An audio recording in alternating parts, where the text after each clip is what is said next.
Hey there, team. Welcome to today's video. Today, we're talking all about continuous learning in the workplace and some of the common barriers that you can come up against and how to overcome them.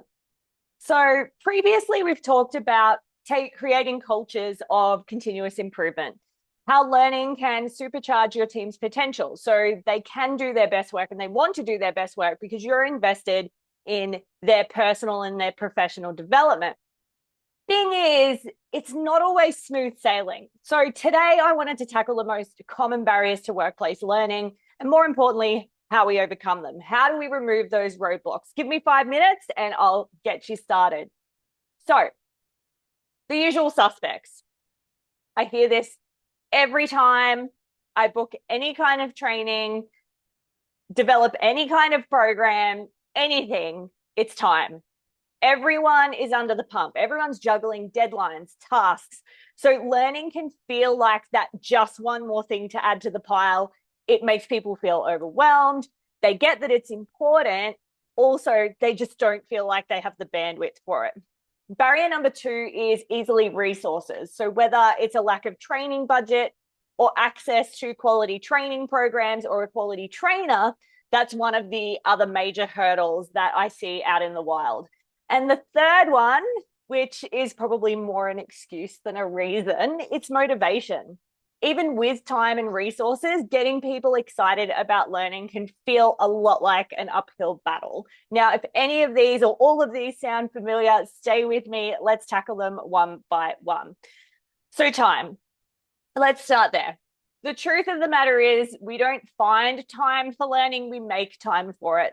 It is so crucial that you prioritize learning because when we learn, when we develop our skills, we get better at what we're doing and we save time in the long run. So one of the best ways to do this is to integrate learning into your daily routines. And it could start as 15 minutes at the start of each day for team members to explore a new topic or skill.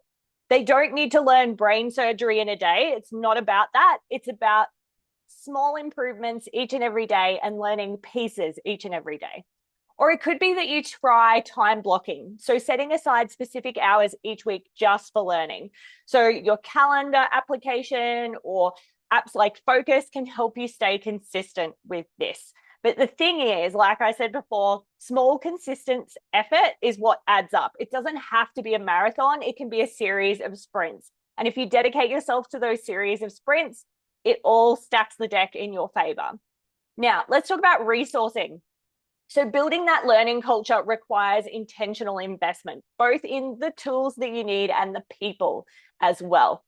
So start by setting aside a dedicated learning budget. It doesn't have to be massive. You can use platforms like LinkedIn Learning, Coursera, or even run in-house workshops to offer affordable options for professional growth. And another tip is building a shared library of resources like books, podcasts, or articles. An Audible subscription would be a great place to start as well. This gives your team on-demand access to learning materials without straining the budget. Now, finally, let's tackle that big one that I mentioned, and that is motivation. Even the best programs can fall flat if people aren't inspired to learn. So one way to spark engagement is through gamification. So create friendly competitions or reward milestones with small prizes or recognition. And another great tactic is peer learning. Encourage team members to share their insights from their learning journey and share it with the rest of the team and add it to a knowledge management system. This builds a sense of community and accountability. And team, remember, your leadership plays a massive role here. When leaders model a passion for ongoing learning and continuous improvement, it creates a ripple effect throughout the entire organization. Be the spark that lights that fire in the rest of your team. So there you have it. To overcome those barriers to learning, focus on making time to learn, number 1. 2, prioritizing those resources. And number 3, boosting motivation and engagement. I'm curious, what challenges have you faced when fostering a learning culture?